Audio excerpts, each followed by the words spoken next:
In the wild, silence usually means safety. It means the predator has passed, or the wind has died down. But sometimes, silence is a lie. Sometimes, silence is a warning.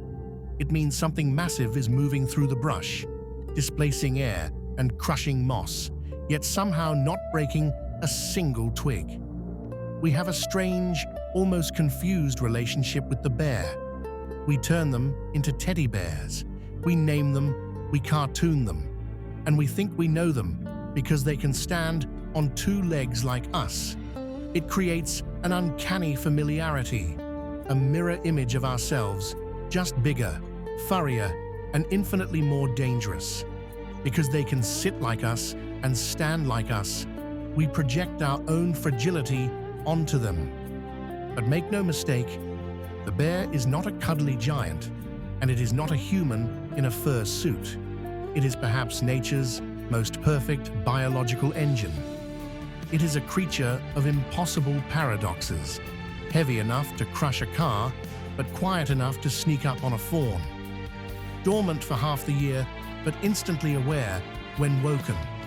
Solitary by nature, but socially complex when forced together. First, let's talk about the hardware.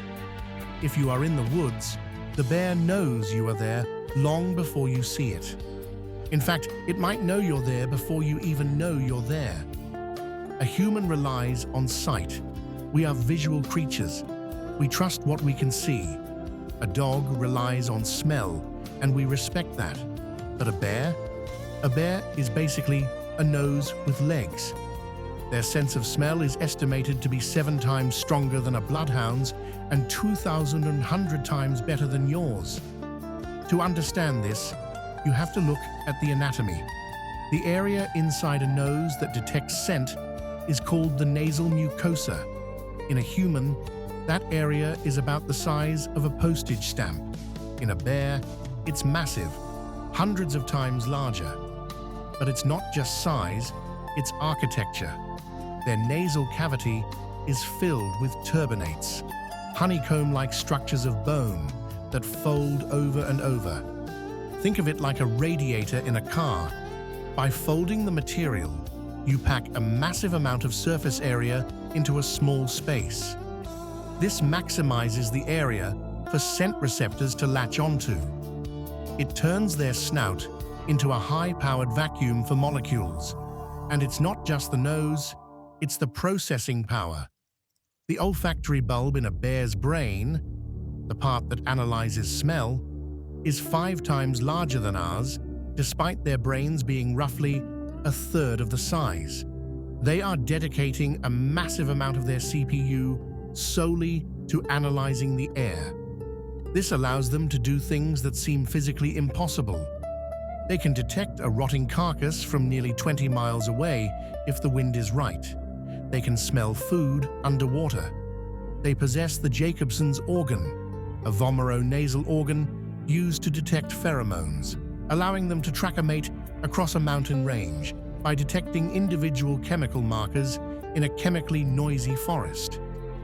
To a bear, the world isn't a landscape of shapes and colors. It's a high-fidelity 3D map of scents. They aren't just smelling where you are, they are smelling where you were. They are reading the air like you read a newspaper, interpreting stories that happened hours, days, or even weeks ago. They live in a world of information that is completely invisible to us.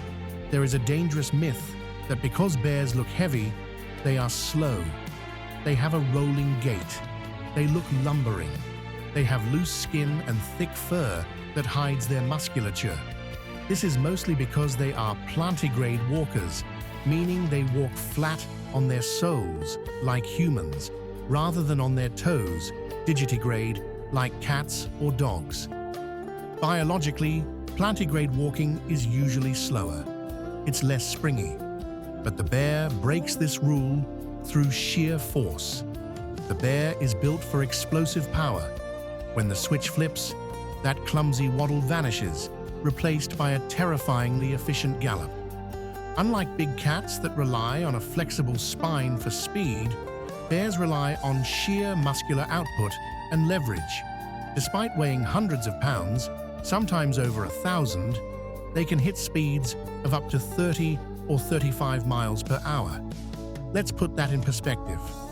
Usain Bolt, the fastest human ever recorded, tops out around 27 miles per hour in a perfect sprint on a perfect track. You are running much slower than that, probably 15 miles per hour if you're panicked. A bear can maintain a pace that would leave an Olympic sprinter in the dust, and it can do it over uneven terrain. And forget the old rumor that bears can't run downhill because their front legs are shorter. That is false. It is a myth that has gotten people hurt. Whether it's uphill, downhill, or through a river, the bear is an all-terrain vehicle that does not lose momentum. Their center of gravity is low, giving them immense stability even while sprinting down a slope. Think about the physics here. Force equals mass times acceleration. A bear is a massive object moving at highway speeds. Those non-retractable claws, they act like sprinting cleats, digging into the earth to provide traction that a boot simply cannot match. If you are close enough to take a picture with your phone, you are close enough to be closed down in seconds.